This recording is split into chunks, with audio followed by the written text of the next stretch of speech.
Წუხელ საინტერესო სიზმარი ვნახე ძალიან რის დეტალებსაც აქ არ გავამხელო. ხო და რაღაცნაირად გამოვჯამრთელდი უფრო სწრაფი ტემპით ვიდრე ველოდი. ხანდახან სასიამოვნო გრძნობებს, სასიამოვნო სიზმრებს, სასიამოვნო წარმოსახვებს, ხელოვნებას და ასე შემდეგ აქვს განკურნების ძალა. და აი ფაქტის აღეზება გუშინ არაფრის თავი არ მქონდა. ეხაც მეტყობა ალბათ ხმაზე, მაგრამ თავარი ხომ ეს არ არის. თავარი ის არის შინაგანად როგორ განიცდება ვირუსი და რაღაცნაირად ვიყავი რა, აი უენერგიოთ და დღეს მას მე რაც გავიღვიძე იმ სასიამოვნო სიზმრის შემდეგ, ეგრევე წამოვიდა სხვა ენერგია და გადავწყვიტე რომ ჩავწერო ეს ლაივი. რეალობის არჩევის თავისუფლება ოცნების ნაცვლად.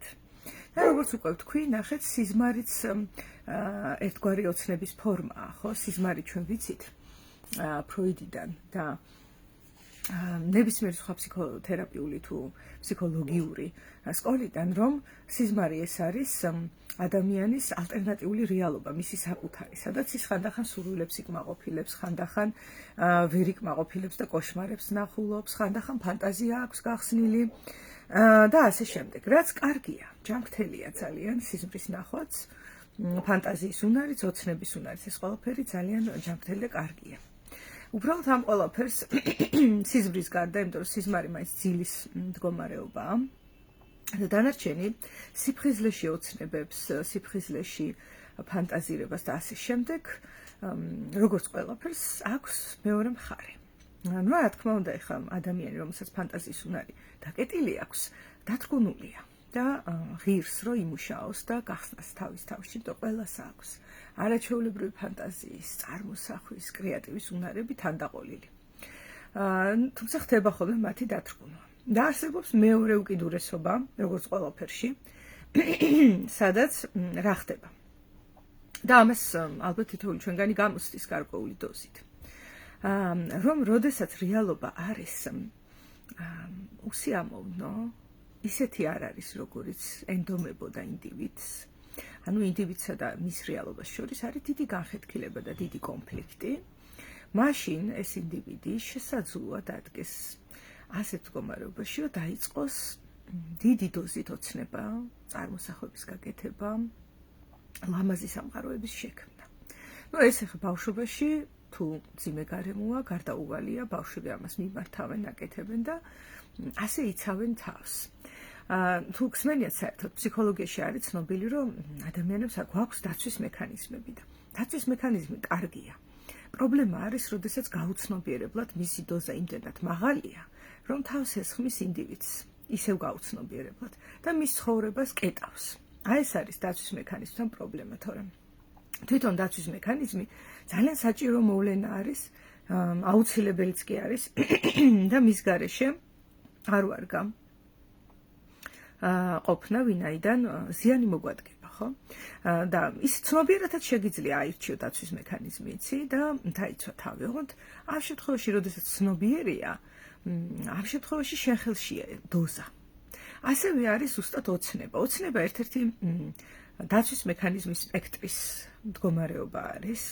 ოცნება, ფანტაზირება, ილუზიების დაჯერება, რომელიც სხვათა შორის არ ემსახურება ხოლმე ჩვენს ავთენტურ მეს, არამედ ჩვენში ჩასულ რაღაცა საზომს, რომელიც სადღაცა ვისწავლეთ და მოგვეწონა. ეს მომეწონა არის საინტერესო სიტყვა. მომეწონა მახსენებს რელიგიური შინაარსით რომ მივუდგეთ ხიბლს. მომხიბლა. მომეწონა, ნახე რა არის? და აი თქვათ მე მომეწონა რომ შემეძლოს ფრენა. მომეწონა ეს. ჩემი ავთენტური სურვილი ეს არ იქნება, იმიტომ რომ ჩემი ავთენტური სურვილები და მიზნები აღმოცენდება ჩემი სხეულიდან. და ჩემს სხეულს აქვს თავისი იმპულსები, რასაც მე მთავაზობს, მაგრამ მე გარეთ გავიხედე, დავინახე ჩიტი დაფრინავს და მომეწონა, მეც მინდა. ეხლა აქ რა ხდება? რა თქმა უნდა, ადამიანი არის მზარდი არსება, ის რომ მე ფრთები არ მაქვს, არ ნიშნავს, რომ ფრენა არ მინდოდეს. შემიძლია შევქმნა რაღაც ისეთი, რითიც გავფრინდები. მაგრამ მე თუ ვიოცნებებ და წარმოვიდგე, რომ მე მაქვს ფრთები, მაშინ საშიშროებად გება, რომ შეიძლება ძალიან დავიჯერო ეს ჩემი ილუზია და ჩამოვენარცხო. და დავეცე ძირს. ანუ იმისათვის რომ ჩემი ლამაზი მიზანი, რომელიც ჩემს ლიმიტებს აჩელენჯებს და გამოწვევას უკეთებს და ეს ძალიან ადამიანურია. ჩვენ ადამიანებს გვინდა რომ ჩვენი ლიმიტები გადავწიოთ. ესე გვინდა ხოლმე. ანუ ადამიანი არ არის, ვისაც უბრალოდ ყოფნის რო არის. ხო? ყველას რა თქმა უნდა გვაინტერესებს ეს ლიმიტის გაცდენა და ადრე მოგზაურები ოკეანეში გადიოდნენ ხოლმე რაღაცა პაწაწინა ნავებით, ხო? ეხლა რო წარმოუდგენლად გვეჩვენება, რატო აკეთებდნენ ამას? განა არ იცოდნენ ნაოსნობა პირიქით. ჩვენზე უკეთ იცოდნენ შეიძლება. ანუ ინდივიდებმა, იმიტომ რომ არაფერი ეხმარებოდათ იქ გაშილ ზღვაში და ოკეანეში საკუთარი ცოდნის გარდა და ცოდნას შეიგრძნობდნენ პირდაპირ ცისკრის ვარსკვლავს, ცას, ქარს, ყველაფერს გრძნობდნენ, გრძნობის დონეზე იცოდნენ. აი, როდესაც ქუჩა იცი და ფეხებს რო თავისით მიყავხარ, ეგრე იცოდნენ. ხო და მაინც გადიოდნენ ხოლმე ამ რაღაც წარმოუდგენელ ოკეანეში, სრულ რისკში, თავით, ესე იგი, პატარა ნავით, ძალიან პატარა გადარჩენის ალბათობით. რა არის ეს, ხო? ადამიანს სიამოვნებს და სჭირდება კიდეც შეიძლება ითქვას ლიმიტების გადაწევა. ამაში ცუდი არაფერია. ეხლა სად არის აქ წონასწორობა, რომ თუ შენ ლიმიტის გადაწევა გინდა, თუ შენ ცხოვრებაში რაღაც ისეთი გინდა, რაც ერთი შეხედვით შეუძლებელია, ამას იტყვიან, ხო? ბევრი გეტყვის. ამ შემთხვევაში პირველ რიგში საყრდენად გამოსაყენებელია რეალობა. რა არის ის, რაც არის მართლა? გინდა რომ იყოს კი არა? და გინდაც არასწორი სიტყვა აქ. მოგწონს რომ იყოს კი არა და გხიბლავს რომ იყოს კი არა, რა არის ის, რაც არის? ნებისმიერი რამ. ამით არის გეშტალთერაპია ძალიან სასარგებლო, რომ აღწერითია. აღგაწერინებენ, აი აღწერე რა არის. ჯერ ის, რაც არის. და თუ შენ აღწერის დროს უსიამოვნო გრძნობაში იქნები, რომ არ მომწონს რაც არის. ეს განა ეს არის მე ვლაპარაკობ ამას, თუ ვინ ლაპარაკობს, იმიტომ რომ რაღაცნაირად კონფლიქტში მოდის ჩემთან. ესე იგი სწორგზაზე დგახარ. ესე იგი რეალობას ეხები და აღწერ მას, იმიტომ რომ კი რეალობა რომლისგანაც ჩვენ ილუზიებით გავრბივართ, რა თქმა უნდა სასიამოვნო არ არის. ცოცხალი ორგანიზმები სასიამოვნო რეალობებიდან არ გარბიან. მაგრამ საქმე იმაშია, რომ იმისათვის რომ მე გავფრინდე, ჯერ უნდა აღვიქვა, რომ ფრთები არ მაქვს. ეს თუ არ აღვიქვი, რომ მე ფრთები არ მაქვს და მე თუ მივეჯაჭვე და მოვიხიბლე იმ აზრით, რომ თუ ვირწმუნებ ფრთები გამომებმევა ზურგზე, აი ამ შემთხვევაში ვერ გავფრინდები. არ გამოვა.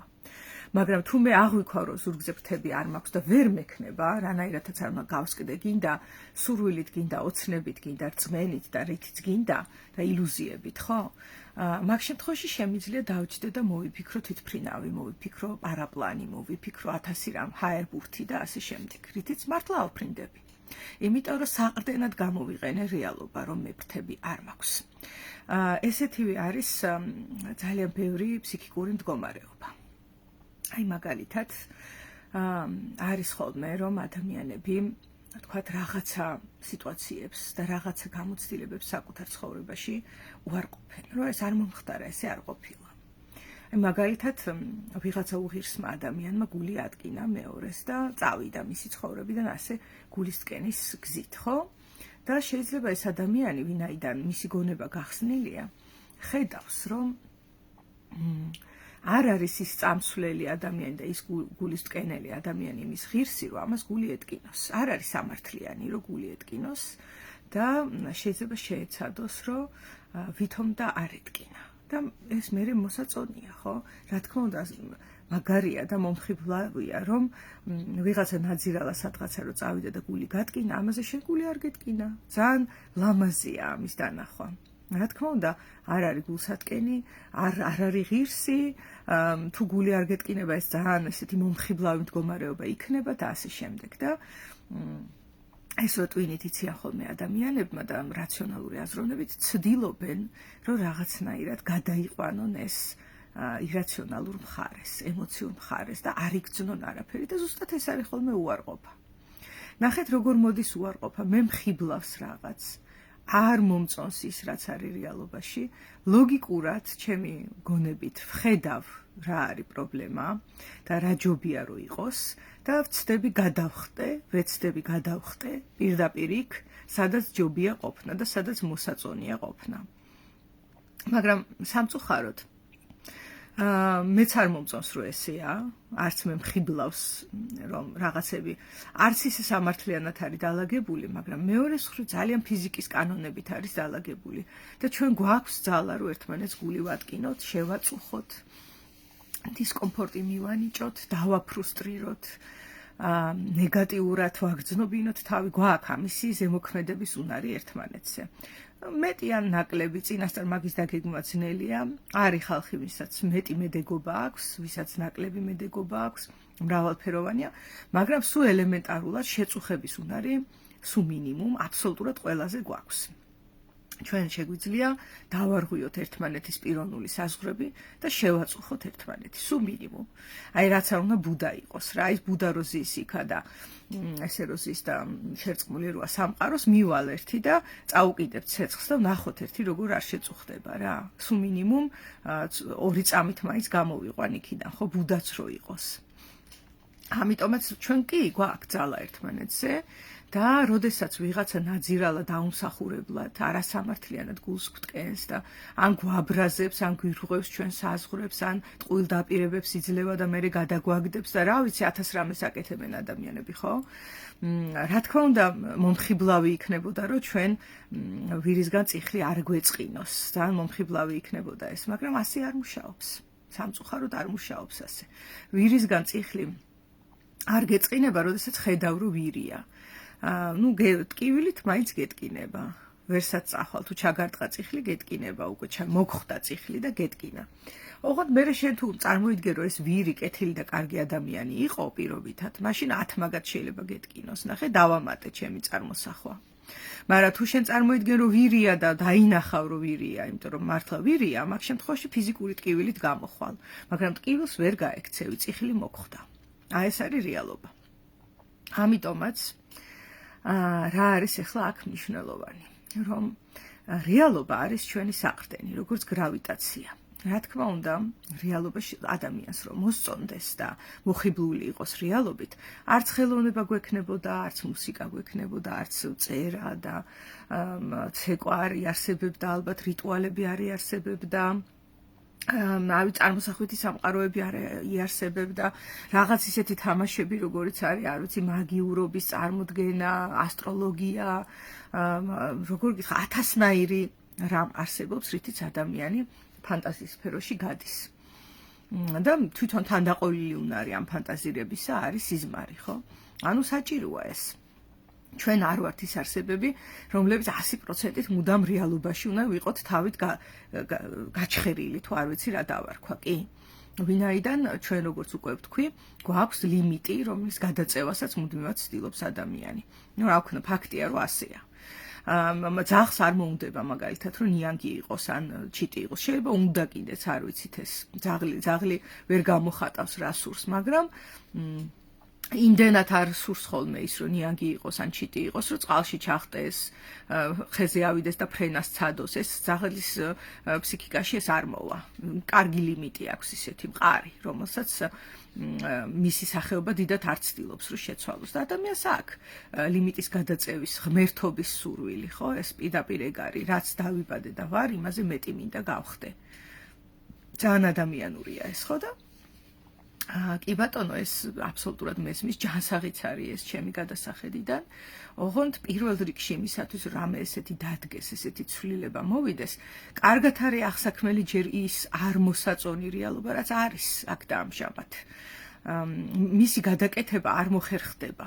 ის ვერ გადაკეთდება. აღსაქმელია, რომ მე ვარ ადამიანი, რომ მე ვარ ცხოველი ჩემი ინსტინქტური ბუნებებით, რომ ცხოველში არაფერი ნეგატიური არ არის და ასე შემდეგ და ასე შემდეგ. აი ესეთი დაკვირვებები და კვლევა მერე კარგ საყრდენს ქმნის იმისთვის, რომ რაღაცა ახალი შევქმნა.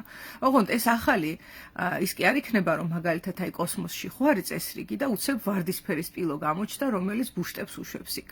ესეთი ლიმიტის გადაწევა არ არსებობს. კოსმოსია, ცა არის იქ. შემიძლია ჰაბლის ტელესკოპი გაუშვა, მაგრამ ვარდისფერ სპილოს ვერ გაუშვებ, რომელიც ბუშტებს გაბერავს, ნახე. ამიტომაც იმ რეალობას, რომელშიც ვარ, როდესაც კარგად მოვეჭიდები, მერე ლიმიტის გადაწევა იქიდან ამოიზრდება. ანუ ფესვები მაინც ეს რეალობა არის. ფესვს ვერ მოვჭრი და თუ მოვჭრი, ეს არ იქნება კარგი. არავისთვის. ამიტომაც ის რეალობა, რაშიც ვართ, რომელიც არ არის მოსაწონი და მომხიბლავი, შეიძლება იყოს კარგი ნიადაგი და საყრდენი იმისთვის, რომ იქ ფესვებით მოეჭიდოს ჩემი ლიმიტის გადაწევის და ახალი რეალობის შექმნის მოქმედება. რომელსაც ესე შევასრულებ. ნახე, ეს რეალობა კარგად ნიადაგად გამოვიყენე, აღწერე, დავთანხმდი, რომ არ არის მოსაწონი თუ სიამოვნოა. ნებისმიერი რამ, უბრალოდ რომ აღიწეროს, უკვე საყრდენს ემსგავსება, ხო? და აღწერა ნიშნავს, რომ შევეხე, მოვეჭიდე. ზუსტად ისეც როგორიც არის. არ ვიცი, პირობითად უნიჭო ვარ, ესე განიცდება. დღეს აქ და ამჟამად ჩემში ესეთი განცდა არის. კარგი. მოდი არ მოვიტყუებ თავს, რომ მაქვს აბსოლუტური სმენა პირობითად, თუ არ მაქვს სმენა. ან რომ მაქვს ლეონარდო დავინჩის უნარები ხატვაში, თუ არ მაქვს და ასე შემდეგ, ხო? არ არის საჭირო ეს. ჯობს შევიგრძნო თავიდან ის, რაც არის აქ და ამჟამად და ეს იყოს ჩემი საყრდენი. და როდესაც შევიგრძნობ, მოვა უსიამოვნო გრძნობა. ეს ნიშნავს, რომ გამოვფხიზლდი. თორე სიზმრებში და ოცნებებში სიამოვნებაა ზუსტად თავიდან. აი ამით აიხსნება კიდევ ის უამრავი ადიქცია და ის უამრავი მიჯაჭვულობები, რომელიც ადამიანს ტანჯავს. ნახე, ადამიანი ყველანაირად ცდილობს, რომ შექმნას ისეთი ხელოვნური სამოთხეები და ილუზიები, რომელიც ამ მწარე და მტკივნეული რეალობისგან მას დაიცავს და გაიყვანს. და სადღაც აქ სინამდვილეში არის მისი ზრდის და განვითარების სურვილი, ჩადებული. თორემ დადა განვითარება ხო სასიამოვნოა, უბრალოდ ინტუიტიურად არ არის ხოლმე ეს სხეულიდან გამომდინარე დანახული ტკივილის გზად. განვითარება რაღაც სიამოვნებასთან ასოცირდება, ხო? სულიერი ზრდა, ლიმიტების გადაწევა და გაფართოვება და სამყაროში გაშლა და ასე ღვთაებრიობა, ეს იშვიათად შეიძლება ადამიანმა იფიქროს, რომ უკავშირდება რაღაცა ფრუსტრაციებს და ნეგატიურ განცდებს. იშვიათად, ხო და ეს ადიქციებიც და ეს ყველაფერი არის ის ოცნებები, რომელსაც რეალობის ნაცვლად ირჩევს ადამიანი და დასაწყისში სასიამოვნოა. და ეხლა რა ხდება აქ? აი სახარებაში არის ერთი ძალიან ძლავრი სიტყვები. შეიცან ჭეშმარიტება და ჭეშმარიტება გაგათავისუფლოს შენ. რას ნიშნავს გათავისუფლება, რას ნიშნავს? რომ მე შემიძლია ვიმოქმედო. შებოჭვა რას ნიშნავს და მონობა რას ნიშნავს? მე არ მაქვს უფლება და თავის უფლება, რომ ვიმოქმედო, ვარ შებოჭილი, შეზღუდული და მიჯაჭული, რაღაცა ჩაკეტილი, ხო? ამიტომაც თავისუფლებას რა იძლევა? ერთ ჩემ მეგობარს ეწერა, ხონდ ვისი სიტყვები არ მახსოვს, რომ თავისუფლების არაჩვეულებრივი განსაზღვრება არის ის თავისუფლება, რომ 2x2 უდრის 4-ს. აი ამას, როდესაც ამისი თქმის უფლება, ფიქრის უფლება, აღქმის უფლება მაქვს, რომ 2x2 უდრის 4-ს. აი ეს არის თავისუფლება. ანუ ეს არის საყრდენი, რომელზეც მე შემიძლია, რა თქმა უნდა, ამოვზარდო განვითარება და გაუმჯობესება. მთელი ცივილიზაცია ეს არის, ხო? მაგრამ ამ ფაზას, რომ 2x2 ტკივნეულად 4-ია და არ შეიცვლება ეს. სასტიკად 4-იც კი არის. საკმაოდ სასტიკია ჩვენი რეალობა, ხო? აი ეს არის ზუსტად ის საყრდენი და ნიადაგი, რომელიც შეიძლება ერთი შეხედვით მოგეჩვენოთ, რომ ადამიანისთვის მწარეა. ამ გაგებით ჩვენ რაღაცნაირად ბავშვებსაც უქმნით ხოლმე ხელოვნურ სამოთხეებს. ჩვენი კულტურა ასეთია. იგი ფიფკია გამოვიდა, 7 ჯუჯა, ახალწესთოვლის პაპა მოვა, აი ხა თან ახალი წელია და შობაა, ხო? ფერიები, რაღაცა ჭიკ-ჭიკი, ყველანი ბედნიერები ვართ. მთელი სამყარო ბედნიერია. აი ესეთი, როგორ გითხრა, მე მესმის ჩანაფიქრი, რომ არის კეთილი, რომ ლამაზი ბავშვობა ქონდეს ბავშვს. და სადღაც აღქმულია, რომ რაღაცეები, რაღაცა სამყაროს სისასტიკეები მას უნდა დაუმალოთ. მაგრამ პრობლემა იმაშია, რომ მისი ფსიქიკა გათვლილია სისასტიკის აღსაქმელად. ამ სამყაროში რაც არსებობს თავის თავადი რეალური სისასტიკე, ბავშვის და დასრულის და ყველას ფსიქიკა ამტანია ამის მიმართ. აი ვერ ამტანია ხელოვნური სამოთხეებიდან მერე ასევე ხელოვნურ ჯოჯოხეთში ჩავარდნისა. ამისა ვერ ამტანია. ეხლა ეს როგორ ხდება? აი ნახეთ, ეხლა საკვებია ყველაფერი, ხო? ფსიქიკა რაღაცებით იკვებება. გარემოდან იკვებება, ურთიერთობებიდან იკვებება და მიიღო პირობითად ეს ხელოვნური ოცნების სფეროები საკვებად, ხო? ეს საკმაოდ სახიფათო მდგომარეობა. გარემომ გამოყვება ბავშვი პატარა ასაკიდან ისე, რომ მოერღვა მას ეს კარგი მოჭიდება რეალობასთან და ცხოვრობს სამყაროში, სადაც არის, არ ვიცი. ერთ მხარეს ფერიები, ალადინი, რაღაც პიტერ პენი, ურჩხული და მზეთუნახავი, კონკია, ძალიან ბევრია, ხო, ამასობაში 21 საუკუნეა და იმდენი ზღაპარი და იმდენი წიგნი და არ ვიცი რა აღარ არის დაწერილი, ხო? და თან მით უმეტეს თუ რეალობა ძალიან მკაცრია და ეს არის ხოლმე ღარიბ ქვეყნებში განსაკუთრებით, ხო? სიღარიბე პირდაპირ გააქტიურებს გარემოს სიმკაცრეს. ყველანაირ ფსიქიკურ სირთულეს გაამუქებს და გაამკვეთრებს, როდესაც სიღარიბეა და ასე შემდეგ, იმიტომ რომ სტრესია ეს და სტრესმა დაამძიმა მშობელი, მშობელმა შექმნა ნეგატიური გარემო, ნეგატიურ გარემოს გაექცევა ბავშვი ფერიებში და ზღაპრებში, ხო? ეს ერთი მხარე და ახლა მეორე მხარე, მშობელიც აწვდის რაღაცა, როგორ გითხრა, თავისივე ოცნებით წარმოდგენილ რაღაცა შინაარსებს და ესე იკვებება ამისი ფსიქიკა, ნაცვლად რეალობისა. და ორი დიდი კონფლიქტი ხდება შინაგანი. პირველი ის, რომ რეალობა არის ტანჯვა, ესეთი რწმენა ჩადის და მხოლოდ ოცნებაში არის გამოსავალი. ეხლა იმდენჯერ ვახსენე სიტყვა ოცნება და თან რეალობაზე რომ საუბრობ, იმასაც ვიტყვი, რომ საკმაოდ კარგი ფსიქოლოგიური გათვლაა. და ცოტა არ იყოს ირონიულიც, რომ საქართველოში წამყვან პოლიტიკურ პარტიას ქვია ოცნება. ზუსტად იციან მათ რა პიროვნულ განხეთქილებას ატარებს ადამიანი, როდესაც ღარიბია, რომ მას აღარ ჯერა რეალობის და მისი რეალობა არის შავბნელი და სხვათა შორის თვითონაც ესეთი რეალობის მატარებლები არიან, იცი, როდესაც სიღარიბიდან ამოდის ადამიანი, იქმნება რწმენა წარმოდგენები, რომელთა გადალახვაც ძალიან რთულია და ეს რწმენა წარმოდგენები არის, რომ თუ თავს არ დაესხმევი, ისინი დაგესხმევიან. საუკეთესო თავდაცვა თავდასხმა არის. თუ არ გინდა რომ პირობითად დაგჩაგრო, შენ უნდა დაჩაგრო, აი ნახეთ ესეთ დუალიზმში არის გახიდული, თუ არც ვიცი რა დავარქვა, ჩაკირული. ასეთი სიტუაციებიდან ამოზრდილი ადამიანების ფსიქიკა და ისინი საკუთარი თავის რწმენა მათში არ არის და იტანჯებიან ხოლმე ძალიან ესეთი მწვავე ნეგატიური თვითშეფასებით. და ამის კომპენსაციას ყველანაირი გზით შეეცდებიან, იმიტომ რომ რწმენა რომ მე ჩემი, როგორ გითხრა, ჩემი საკუთარი რესურსით, ჩემი საკუთარი ნიჭით, ჩემი საკუთარი ენერგიით, ცივილური გზით, რომლის დროსაც არც მე ვაზიანებ სხვას და არც ის მაზიანებს მე მივახწევ წარმატებას და წინსვლას, ეს რწმენა იქ არ არის ჩასული. იქ ჩასულია, რომ პატარა სისუსტეს თუ დამინახავენ, ეგრევე წიხლს დამარტყავენ და გამსრისავენ ადგილზე. ესეთ რწმენაში ვარ გაზრდილი, ხო? და ამიტომაც რა არის თან ცოტა ირონიულია ეს ყველაფერი. რა არის ამ შავბნელ სამყაროში და ამ ნეგატიურ რეალობაში, რომელსაც მხოლოდ შავი მხარეა დანახული. ერთადერთი გამოსავალი ოცნება, ბატონო ჩემო, ვიოცნებებთ და კარგ ხასიათზე დავდგებით. რაღაცა წიგნიდან მახსენდება თუ ზღაპრიდან, რომ გვშიაო და დავიძინოთო და სიზმარში ვჭამოთო. ესე უპასუხეს. ამას სამწუხაროდ ეკლესიაც აკეთებს. მოითმინე, ცოტა მოიცადე, რომ მოკვდები, მე 64-ში მოხვდები და იქ შეჭამ კიდეც, გაერთობი კიდეც, ბედნიერიც იქნები, მხიარულიც იქნებიო. და ერთი ძალიან არც ვიცი როგორ დავახასიათო, მნიშვნელოვანი მოძღვარი, რომელსაც მე მქონდა ბედნიერება და ვიცნობდი, ამბობდა ასეთ რამეს. როგორ შეიძლება მე 64-ში ვიყო ბედნიერი, თუ ჩემი და ან ძმა არის ჯოჯოხეთში და იტანჯება. ორი ვარიანტია, თუ ასე ვარ, ესე იგი კავშირი დამიკარგავს. თუ კავშირი დამიკარგავს და ვეღარ აღვიქვავ რეალობას და სხვას და ჩემს მოყვას, რაღაც ამოთხეა, დავდმავებულ ვარ მაშინ. ნახეთ, ილუზიაა. და ამ გაგებით მე 64-ის არ მწამსო. ესე ამბობდა.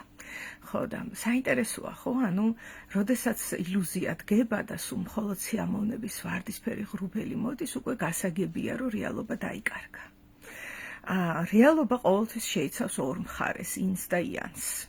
და ეხლა არჩევანს რაც შეეხება. როგორ ხდება რეალობის არჩევა ოცნების ნაცვლად. თითოეულ ჩვენგანში ახლა რომ დავაკვირდეთ და ფოკუსში მოვაქციოთ, ვიპოვით, რომ რაღაცა მომენტებში ოცნებას ვირჩევთ ჯერ კიდე. ეს მთელი ცხოვრების სამუშაოა. ერთ დღეში არ გაქრება ოცნებები. არც არის გასაქრობი.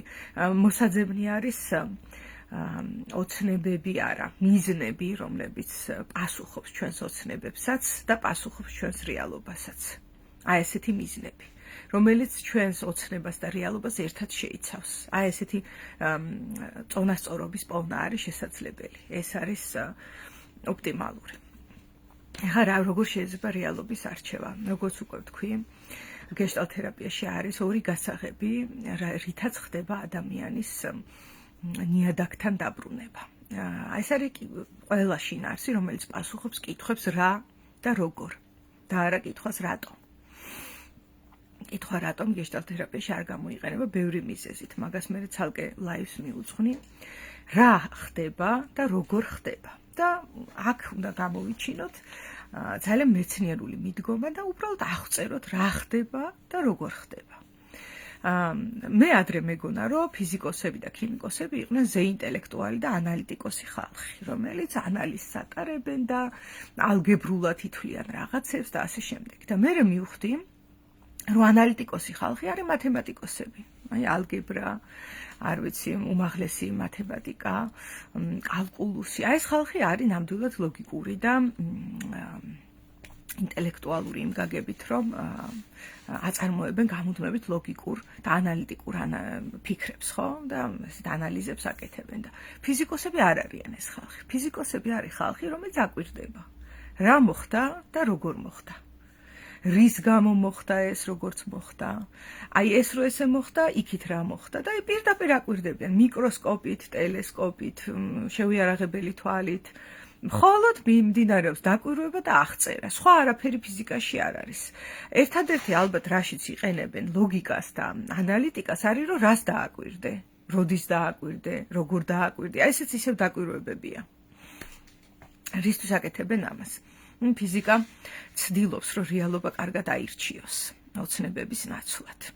და ესე ირჩევს, ნახე, უმარტივესი გზა არის დაკვირვება, რა ხდება და როგორ ხდება და რაც მთავარია, კი ადამიანურია ძალიან და ფიზიკაშიც არის ეს, რომ ადამიანები წინასწარ ცდილობენ, რომ იგრძნონ რა იქნება, როგორ იქნება და მოწონთ რაღაცა. მოსაწონია, რომ არ ვიცი, რაღაცა ესე და ესე იყოს. ოღონდ ცდილობენ ხოლმე, რომ ამას არ მიეჯაჭონ და აბსოლუტურად შემოწმებადი იყოს ეს ყველაფერი, რომ მისი წინასწარი განწყობა, რომ ეს ეპოვა, ეს რაღაცა ფენომენი, რასაც აკვირდება, ხო? ეს ხელს უშლის იმას, რომ იყოს რეალობის დაკვირვება. ეს არის მასა და რეალობას შორის აფარებული პროექცია, რომელიც ზოგჯერ მართლდება. ზოგჯერ მართლდება, ყოველთვის არ მართლდება და ფიზიკოსები თავგანწირვით, ასე ვთქვათ, კარგ ფიზიკოსებზე და მეცნიერებზე მაქვს საუბარი, მზად არიან, რომ მიიღონ ნებისმიერი მწარე რეალობა, რომელიც განსხვავდება მათი ჩანაფიქრისგან. ისინი მზად არიან, რომ მიიღონ ფიასკო. ჩაატარეს რაღაც $1,000,000 დაფინანსება თუ 10 მილიონიანი აიღეს, ჩაატარეს მეცნიერული ცდა, ძალიან საეჭვოა რომ აქ ფიასკო განიცადონ, იმიტომ რომ როგორც უკვე ვთქვი, უამრავ სხვა ცდაზე არის დაფუძნებული ეს, მაგრამ ისინი ღია არიან ხოლმე, რომ დაეიღოს, თუ ვცდები, დაევცდები და მზად არიან თქვან, რომ შემეშალა. ჩემაც და მაჩვენა პირიქითა შედეგი, მე სხვა რამ ჩავიფიქრე. განსაკუთრებით სამედიცინო სფეროში, ხო? და ამიტომაც სამეცნიერო სფეროს აქვს, ნახეთ, ამითი დასცინიან ხოლმე სამეცნიერო სფეროს, რომ რამდენი რაღაცა ეშლებოდათ და ეხა სხვანაირად ხედავენ და ამიტომ ვარდისფერი სპილო რომ დაფრინავს იმაში, რა ქვია, ცაში კოსმოსში, ეგეც შეიძლება რომ იყოს, ესე იტყვიან ხოლმე. ხო და საქმეც ამაშია, მეგობრებო, რომ მეცნიერება ზუსტად ამით არის ძალიან მნიშვნელოვანი, რომ მათ უამრავჯერ აღიარეს თავიანთი შეცდომები. აბა მაჩვენეთ ინსტიტუცია სხვა, რომელიც რაიმეს ესე დაბეჯითებით გეუბნებათ, რომელმაც აღიარა, რომ ცდებოდა. მე შემიძლია ფსიქოლოგიიდანაც მოგიყვანოთ, ფსიქოლოგია ხო მეცნიერებაა. ფსიქოლოგიაში ადრე იყო დირექტიული მიდგომა. ადამიანი აღიქმებოდა პაციენტად, რომელიც ავად არის, ავადმყოფია ეს საცოდავი და მე რაღაცა ისა ვარ რა, ავტორიტეტი თუ უკვე ნამკურნალები და ჯანმრთელი ადამიანი მოვა ეს, იმას ვეტყვი რა ქნას, ესექენი, ისექენი, ასექენი და ის კარგად გახდება. ესე დაიწყო ფსიქოლოგია. სამწუხაროა, მაგრამ ასე იყო და მე ფსიქოლოგიამ აღიარა, რომ ეს იყო შეცდომა. ესე არ ხდება ადამიანის დახმარება. აღიარა, რომ ადამიანი არ არის ავადმყოფი. აღიარა, რომ არც თერაპევტი არ არის ჯანმრთელი და არ არის ავტორიტეტი და რამდენი რამ აღიარა. ეს არის, ნახე, არ არის სასიამოვნო. ავტორიტეტი რომ მეგონა ჩემი თავი და რაღაც პიედესტალზე რომ მეგონა რომ ვიჯექი და აი მე კომპეტენტური ვარ და უცებ შეიძლება ფსიქოლოგია თვითონვე მეუნება რომ შეიძლება შენი კლიენტი ბევრ რამეში შეიძლება კი არა ეგრეა შენზე უფრო წინ არის და რაღაცებში შენ ხარ წინ და რაღაცებში ის და ეს თანხვედრა იძლევა პროგრესს თქვენ ორივეს პროგრესს თუ ორივემ რაღაცა ისწავლეთ, ესე იგი თერაპია შედგა. თუ მხოლოდ გაქვს განცდა რომ მან ისწავლა და შენ სტაგნირებ, ისიც სტაგნირებს. ორმხრივი პროცესია. ხო და აი ეს ამხელა აღიარება ხა ადვილია? აბა მაჩვენეთ ინსტიტუცია, რომელიც არის აი მოქადაგე და რომელიც არის რაღაცების მამტკიცებელი, რომელმაც აღიარა რომ შემეშალაო. აი რომელი რელიგია იცით, რომელიც ამბობს რომ შემეშალა. შევცდი, თურმე არ ვიყავი მართალი. აი ამაში და ამაში. თურმე ესე და ესე ყოფილა და მე მეშლებოდა. მე არ ვიცი ეგეთი რელიგია. აი ერთი მღვდელია საქართველოში, რომელიც დამამახსოვრდა, რომ ერთადერთხელ ბოდიში მოიხადა. ანუ წარმოიდგინეთ, რამდენი მღვდელია საქართველოში არ ვიცი. ძალიან ბევრი არიან და იმდენად უჩვეულო იყო, რომ ამ ბოდიში მოიხადა, რომ მახსოვს, ანუ რაღაც ფიგურალური მდგომარეობა არის რა. ხო და ზუსტად ამაშია საქმე, რომ თუ ყოველთვის ყველაფერში მართალი ხარ, თუ ყოველთვის ყველაფერში სწორი ხარ, თუ საკუთარი შეცდომა არ დაგინახავს და ცუდი გრძნობა არ მოსულა. ესე იგი, ეჭვი არსებობს, რომ ოცნებასა და ილუზიაში ხარ. იმიტომ რეალობა ყოველთვის ვინაიდან განვითარება მოაქვს და ვინაიდან ორნაირია, რეალობაშიც არის სასიამოვნო მომენტები, რა თქმა უნდა, ორივეა. სასიამოვნოც, უსიამოვნოც. ამიტომ ამ ორივეს ინტეგრაციას გულისხმობს. მე როდესაც ჩემ რეალობას ვაკვირდები, თუ ყველაფერი მომწონს, გასაგებია, რომ ილუზიაა და ასევე ერთი ძალიან გავრცელებული ილუზია არის, რომ არაფერი არ მომწონს. ვაკვირდები ჩემს რეალობას, ყველაფერი საშინელებაა და ყველაფერი კოშმარია, ხო? ესეც ოცნებაა, მეგობრებო. რაში დამჭირდა ეს ოცნება? ესეც საინტერესო საკითხია, ხო? აქამდე ხო აქ ვიყავი, რომ ყველა ადიქცია თითქმის ერთი შეხედვით, რასაც დააკვირდებით, სიამოვნების მომტანია. სასიამოვნოა, სასიამოვნოა, სასიამოვნო ამას დასდევს ადამიანი, ხო? სიამოვნებას და კარგად ყოფნას და ბედნიერებას. მაგრამ არის მეორე ადიქციაც. არანაკლები ამ პირველზე, რომელიც არის ტანჯვა. ადამიანებს აქვთ განვითარებული ადიქცია და მიჯაჭვულობა ასევე ტანჯვაზე. არსებობს ტანჯვის მომტანი ოცნებები და ილუზიები. არსებობს რეალობის ძალით გამუქება და გაშავება და იმაზე მიჯაჭვა მერე. და კარგად დაწყებული, ასე ვთქვათ, სასიამოვნებით დაწყებული ადიქციებიც ხშირად გადადის მანდ საკუთარი თავის დატანჯვაში და რა ხდება? აი რატოა ადამიანი მიჯაჭვული იმას, რაც ტკივილს აყენებს, ხო? და მტკივნეულია. აქ ძალიან მნიშვნელოვანია ვიცოდეთ ადამიანის ბუნება და მოლოდინების საკითხი და ფრუსტრაციის. ახლა როდის დგება ფრუსტრაცია? როდესაც მე ვრისკავ ჩემს გრძნობებს, რომ ან ჰოს მეტყვიან, ან არას მეტყვიან და გრძნობით ვარ მოცემული აქ და ამჟამად იმ გარემო პირობებს და ადამიანებს, ვისაც მე ეს გახსნილობა მივეცი, აქვთ უნარი, რომ მე მითხრან არა და მე დავფრუსტრირდე. ეს ესე მუშაობს. თუ არაცა და ჰოც ინტეგრირებულია ჩემს მოლოდინში, ესე იგი შესაძლოა, რომ დავფრუსტრირდე. როდესაც დავფრუსტრირდები, შეიძლება რომ დავიწყო ამის გადამუშავება და მოვინელო. ეს არის როგორც რაღაცა უსიამოვნო საჭმელი შევჭამე, მაგრამ მოვინელე. ან გული ამერია, ან მოვინელე და კუჭი ამეშალა, ან არ ვიცი, ნებისმიერ მუცელი მეტკინა, მაგრამ მოვინელე და ასე შემდეგ. ხო, ბევრნაირი გზებია, მაგრამ რაღაცა მონელების გზას გადის, მაგრამ შესაძლოა ჩემი ფრუსტრაციები ბავშვობაში, როდესაც მომნელებელი სისტემა არ მაქვს კარგი, იყო ბევრი. ბავშვის მომნელებელი სისტემა ვითარდება, ხო, ამიტომ ყველაფერს ვერ ინელებს, განსხვავებით დასრულისგან, რომელსაც მეტი მონელების უნარი აქვს.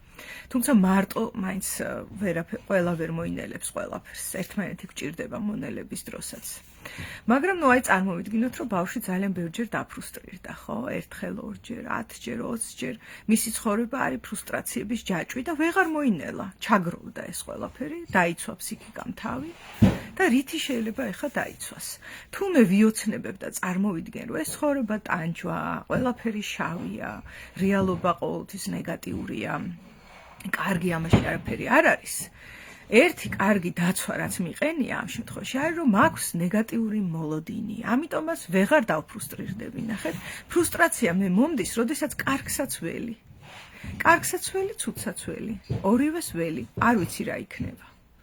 არ ვიცი რა იქნება და ამ შემთხვევაში შეიძლება დავფრუსტრირდე.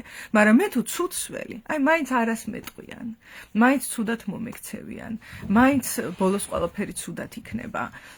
ტანჯვაა ეს ცხოვრება, უბედურება, ამას თუ ველი, ვეღარ ფრუსტრირდები, ნახეთ. ისედაც ცუდად ვარ. და ეს სტაბილურობა და ეს დაცული გარემო, რომ მე მზად ვარ, მოდით ჩამარტყით, მირტყით, მე ვისედაც ვიცი, რომ თქვენ ესეთი ტიპები ხართ. რტყმევის მეტი არაფერი შეგიძლიათ, ხო? ეს კარგი დაცვა არის. კი, ტანჯველია, კი, ტკივილი მომადგება, მაგრამ არსებობს რაღაცა სტაბილურობაში, რაღაცა, როგორ გითხრა, საყრდენი, ფსიქოემოციური. რომ მე აღარ მაქანავებს, ნახე, რისკში აღარა ვარ. ვიცი რაც ხდება. ვიცი რომ თქვენ ბოროტები ხართ. ნახე, სახარებაში არის მაგაზეც იგავი. მე ვიცოდიო რომ შენ ბოროტი ხარო და დავფალი ის ერთი ტალანტი რომელიც მომეციო. მოლოდინი აქვს რომ ის ბოროტია. რისკი არ არის აქ. ხო და ესეც ილუზია და ოცნება არის, ანტი-ილუზია და ოცნება იმისა, რითაც დასაწყისში ადამიანი რასაც აკეთებს, რომ სიკეთისკენ ოცნებობს და სილამაზისკენ. შეგვიძლია ვიოცნებოთ იმისკენ, რომ ეს ცხოვრება ჯოჯოხეთია. ესეც ოცნება და ილუზია არის. და თან ამ დროს, როდესაც ცხოვრება ჯოჯოხეთია, ძალიან დაცული ვარ ერთი იმისგან, რომ ფრუსტრაცია შევიგრძნო, ისედაც ტკივა ყოველ დღე, ხა მეტი რაღა უნდა დამაფრუსტრირონ. აბა დამაფრუსტრირეთ ერთი, როდესაც მე ტანჯული ვარ. თუ ტანჯული ვარ, ვერ დამაფრუსტრირებ და მეორე ძალიან მნიშვნელოვანი, რასაც აქ თავს ვიცავ, არავითარი პასუხისმგებლობა არ გამაჩნია იმაზე, რომ ჩემ ცხოვრებაში რაიმე სიკეთე მოვიდეს და რაიმე სიკეთე შევქმნა. იმიტომ რომ მე თვითონვე ვამტკიცებ, რომ ყველაფერი ნეგატიურია და ყველაფერი ცუდია და ამ ნეგატივში ახლა მოთხოვო ვიღაცას, რომ რაიმე კარგი შექმნას, ეს ხო სისულელეა. და ამიტომაც პასუხისმგებლობა არ მაქვს. ვარ დამონებული ჩემს ნეგატიურ ოცნებებს, ნეგატიურ ილუზიებს, კიდევ ზევიდან კიდე დავამატებ. თუ სადმე რამე ცუდი გავიგე, ვიტყვი, რომ ნახეთ ხალხო რაში ცხოვრობთ, ესეთია სამყარო. და ამიტომაც აღარ მომეთხოვება, რომ რაიმე პროგრესი გავაკეთო, რაიმე სიამოვნება მოუტანო ჩემ თავს და ვარ ასე მშვიდად, ასეთ სტაბილურ გარემოში, ყოველგვარი პასუხისმგებლობისა და შესაბამისად დანაშაულის გრძნობის, სისრცხვილის გრძნობის გარეშე, იმიტომ რომ ესეთი შაუბნელია სამყარო და ეხა მომთხოვეთ პროგრესი და კარგად ყოფნა ვერ მომთხოვს ვერავინ, ხო? ნახეთ როგორი კაი თავდაცვა არის ესეც. ანუ რა გამოვიდა, რომ ოცნებები არსებობს დადებითიც და უარყოფითიც, უბრალოდ უარყოფით ოცნებას არ არქმევენ ხოლმე ოცნებას. რეალურად ორივე არის ილუზია. ის რომ ყველაფერი კარგად იქნება და ის რომ ყველაფერი ცუდად იქნება, ორივე არის ილუზია, ორივე გამორიცხავს ფრუსტრაციას, ანუ რისკს. და შესაბამისად სიამოვნებას გამორიცხავს ორივე. თქვენ წარმოიდგინეთ ავთენტურ სიამოვნებას, იმიტომ რომ ავთენტური სიამოვნება მოდის ამ კის და არას გარისკვის დროს, როცა მოვა კი. თუ მე მქონდა რისკი, რომ შეიძლება არა მიმეღო და ხო მივიღე, მაშინ სიამოვნებს ხო. თორემ თუ ხო ისედაც გასაგები იყო და ჰაერის სუნთქვა რატო არ გსიამოვნებთ? თუ გიფიქრიათ ამაზე. თუ გარანტირებულია ჰაერია, რა ვიცი და ვსუნთქავ რა. მაგრამ აბა ერთი დაკეტილ ჰაერო ოთახში იყავი, სადაც ჟანგბადი თავდება და გამოდი უცებ.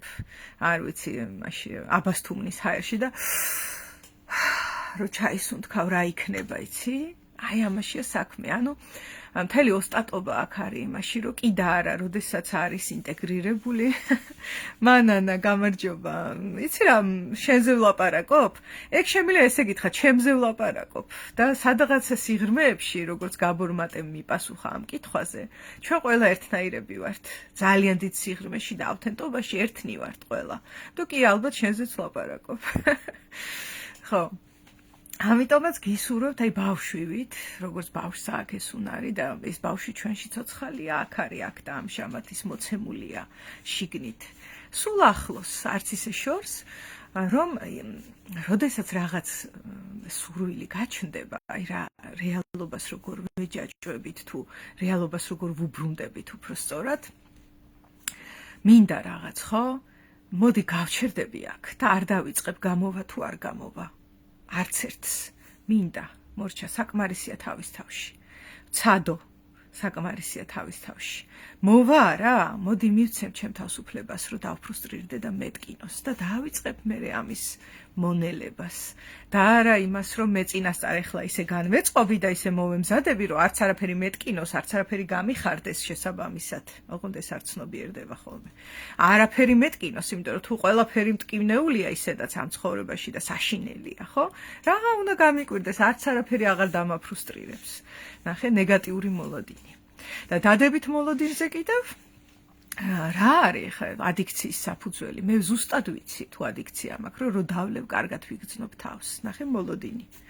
არა მაქვს მე ალბათობა, რომ დავთვრე და იმ მომენტში ცუდად ვიგრძნო თავი. არ მაქვს ეგ ალბათობა. აი იშვიათად უკვე ძალიან ადიქციური, როდესაც არის ადამიანი და მისი ასე ვთქვათ მოხმარება მხოლოდ იმას ემსახურება, რომ ცუდად არ იყოს, მაშინ კი, მაშინ ვრისკავ, რომ თუ დოზა ცოტა მომივიდა, შეიძლება ვიკაიფო კი არა, უფრო ცუდად გავხდე კიდე. და ამიტომ უმატებენ დოზას, ნახეთ. რამძიმეა. და ამ ყველაფრის ალტერნატივა არის, რომ კი რეალობა არ არის ეგეთი ინტენსიური სიამოვნება. ერთი შეხედვით ასეა. და მეორე აქვს რაღაცა სხვა მუღამი და სიამოვნება, იმიტომ რომ შეიგრძნობა ცხადად პიროვნული ზრდა, რომელიც არის, რავი, ჩვენი ორგანიზმის ყველაზე დიდი კოდი, რომელიც არასდროს ჩერდება, ხო? რაღაც ასაკში ხო არის გამრავლება. რო გვაქვს. მე რა აღარ გვაქვს გამრავლების უნარი, ხო ფაქტია ეს. და ზოგი ადამიანი დაითრგუნება ხოლმე, რომ აი, ვეღარ მრავლდები. ვაი, დავკარგე შვილოსნობის უნარი, ხო? ეგ კონსტანტური არ არის, ნახე, ეგეც ცვლადია და რა არის კონსტანტური ადამიანში? პიროვნული ზრდა. და ეგ რო ჩაირთვება და მიმდინარეობს, მაგის ფასი არაფერია. იმიტომ რომ ეგ თითოეულ ჩვენგანს შეგვიძლია და თან ეგ არის გზა რა. აი და ეგ არის როგორც შინაგანი თავისუფლება, ისე გარეთ მისი გამოტანა, ეს პიროვნული ზრდა და სადაც გინდა ყველგან შეიძლება. ჯურღმულში რო ჩაგაგდონ, იქაც არის რაღაცა სივრცე, რომ პიროვნულად განვითარდე და გაიზარდო და ამითი ასე ვთქვათ, კაიფი არ არის გარე სამყაროზე დამოკიდებული და ამიტომაც არის ძალიან მნიშვნელოვანი. არ არის დამოკიდებული იმაზეც კი ფიზიკურად როგორ ვარ და რანაირად ვარ, ხო? რაღაცა არის მოკლედ, რასაც ვერავინ წაგართმევს. და აი ზუსტად ამ პიროვნული განვითარების ინსტინქტით არის ზუსტად ნაკარნახები გადარჩენაც, გამრავლებაც და ყველაფერი. აი მაშინ ბუნებაშიც რო უყურებთ, ეგ ამბავია. ჩვენ გვგონია რომ კონკურენციაში არიან და ისინი რეალურად განვითარებისკენ მიდიან. და ესე გვერდიდან რო უყურებთ, ვაპროეცირებთ რომ კონკურენციაა. არაფერი კონკურენცია იქ არ არის, მზე დაინახა ხემ და მიდის მზისკენ. მას ერთი წამი არ უფიქრია, რომ სხვა ხე დაეჩრდილა. ეს არ არის მისი მიზანი, რომ ხეები დაჩრდილოს და ეკონკურენტოს მათ. მან მთელი რესურსი ჩადო, რომ მზისკენ წასულიყო. ეს არის სულ. და გვერდითი მოვლენა ისე, რომ ჩვენ რო უყურებთ, ხედავთ, რომ რაღაცები დაჩრდილა. მაგრამ საოცრება ის არის, რომ მე წავიკითხე მეცნიერული კვლევა და ძალიან დიდხანს ვერ ვიჯერებდი, რომ მეცნიერული იყო, მეგონა ფსევდომეცნიერული, მაგრამ აღმოჩნდა, რომ მეცნიერულია. რომ თურმე ხეები მიცელიუმის, ანუ სოკოს გავლით, ერთმანეთს აწვდიან საჭირო ნივთიერებებს, რომ გაიზარდონ. ანუ ისინი არ არიან დაბრმავებული სხვების მიმართ. ნახე ჩვენი პროექცია როგორი აცდენილია. ჩვენ ვხედავთ, რომ ხეები კონკურენციაში არიან, ერთმანეთს ახმობენ და რეალობა არის, რომ არათუ კონკურენცია არ არის და უბრალოდ ზრდა არის მზისკენ. არამედ ვის ჩამურჩა ზრდაში, იმას უგზავნი მინერალებს, რომ განვითარდეს. რამხელა აცდენა გვაქვს, ხო? ეს რაზე მეტყველებს? რომ ჩვენ რეალობის ნაცვლად ნეგატიურ ოცნებაში ვიყავით ამ დროს. როდესაც ეს დავინახეთ, ეს ასე ვთქვათ კონკურენცია. და ეს მეტყველებს, რომ ჩვენ აი ამ ნეგატიურ მოლოდინებში და ამ ნეგატიურ სამყაროს აღქმაში ვართ ჩაკირული. თუმცა შეგვიძლია რა თქმა უნდა თვალების გახელა და დანახვა, რომ ორივეა, ინი და იანი სულ არის. თუ მხოლოდ ხოსელი ილუზიაში ხარ, თუ მხოლოდ არასელი ილუზიაში ხარ, რაც არ უნდა იყოს. სულ რო ხელწერილები იყოს და რაღაცა ბეჭდები ერთხას ფურცელზე, მომავალი მაინც უცნობია და მაინც ორივეს შეიცავს. დეპრესიული ადამიანი ქმნის ნეგატიური ოცნებების კასკადს, რომ ყველაფერი ცუდად იქნება და თან ამით თავს იცავს, რომ კიდე არ ეტკინოს, იმიტომ როგორ აღმოჩნდა დეპრესიაში. ბევრი ფრუსტრაცია დაგროვდა, რომლის მონელების დაღეჭვის, გამოხატვის, ექსპრესიის გულის არევის უნარები იმ წუთში არ იყო, როცა ამ ფრუსტრაციებს იღებდა. და ან მეორე მხარეს არის ადამიანი, რომელიც ასე ვთქვათ პოზიტიურ ილუზიებში გამოიხრჩობს თავს და უნდა რომ წინასწარ საზღვრავდეს მომავალს, გაიჭრას მომავალში, აღარ დაფრუსტრირდეს და ამიტომ დაალევს, გაიჩხერს, არ ვიცი რაღაცას შეიყნოსავს და ასე შემდეგ, იმიტომ რომ იქ ზუსტად იცის, რომ სიამოვნება მოვა. დასაწყისში ყოველ შემთხვევაში ეგრეა. მაგრამ მე აღარ არის ეგრე. იმიტომ რომ როგორც უკვე ვთქვი, მომავალი არ გაკონტროლდება. მომავალი არის უცნობი. აი რაც არ უნდა დასაწყისში იყოს, შეიძლება რაღაცა გაიყნოსოს და ელოდოს, რომ ეხა ყველაფერი კარგად იქნება და უცებ, არ ვიცი, AI ხო აგენერირებს ეხა ეგეთ ვიდეოებს. უცებ დათვი შემოვარდა და დაეცა თავზე, ხო? აბა მიდი და იკაიფე ეგეთ დროს. ანუ სამყარო და რეალობა არ არის განსაზღვრული, ვერ განსაზღვრავ მომავალში. მხოლოდ შეგიძლია ივარაუდო და ვარაუდი არის სულ ესეთი, კიც და არაც მოცემულია. თუ ვინმეს გჭირდებათ, ეხა აი ამ ყველაფრის მოსმენის მერე. დაკვირვება, თვითრეფლექსია, გარე სამყაროზე დაკვირვება, საკუთარი მომნელებელი სისტემის გაუმჯობესება, ხო ვიცით, ეს ფიზიკურადაც შესაძლებელია და მენტალურადაც. შეგიძლიათ მომმართოთ, გინდათ პირად სესიაზე, გნებავთ ფსიქოშემეცნებით კურსზე, ასევე ღია საუბრები ჩატარდება 20 იანვრის მერე ყოველ პარასკევს 8 საათზე ირაკლი აბაშიძის 80-ში დასწრება თავისუფალია. და მანდაც ჩვენ სწავლობთ ხოლმე მონელებას. მე ერთ ვიდეოს ამასაც მიუძღვნი, რა არის მონელება და როგორ გამოიყურება. და კიდე შეგიძლიათ დამიკავშირდეთ, ვისაც გინდათ, რომ ალტერნატიული ავთენტობაზე მომართული, გუნდის ჩამოყალიბებაზე ორიენტირებული team building-ი მოაწყოთ თქვენს კომპანიებში. იმიტომ რომ team building-ი ხშირად არის ხოლმე გასართობი და ძალიან იშვიათად არის ნამდვილი სიღრმისეული ღირებულების და ერთმანეთთან კავშირის მომტანი. თუ გინდათ რომ ესეთი team building-ი გქონდეთ, სადაც მხოლოდ ერთობით, მე არ მომმართოთ. და თუ გინდათ რომ team building-ი იყოს მაგარი გასართობი, ამავდროულად მომტანი ღირებულების და გუნდის შემკვრელი და კავშირების აღმდგენი, მაშინ დამიკავშირდით. უმაგრესი პროექტი მაქვს ერთ არაჩვეულებრივ ქართველ ხელოვანთან, შოთა მენიღბესთან ერთად, რომლის ნიღბებიც მსოფლიო მნიშვნელობის არის. და როგორი მონაწილეობს ნიღბები ამ ჩვენს team building-ში და ჯგუფის გამოცდილებაში, ამ დეტალებს უკვე პირადში გაგაცნობთ.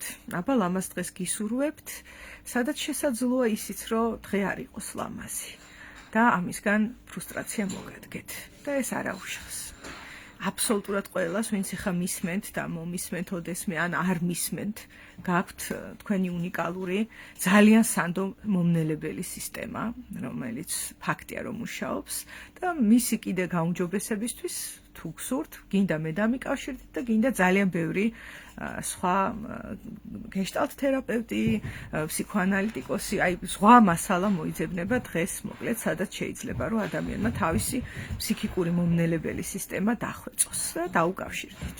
ან მე დამიკავშირდით, როგორც გაგიხართ.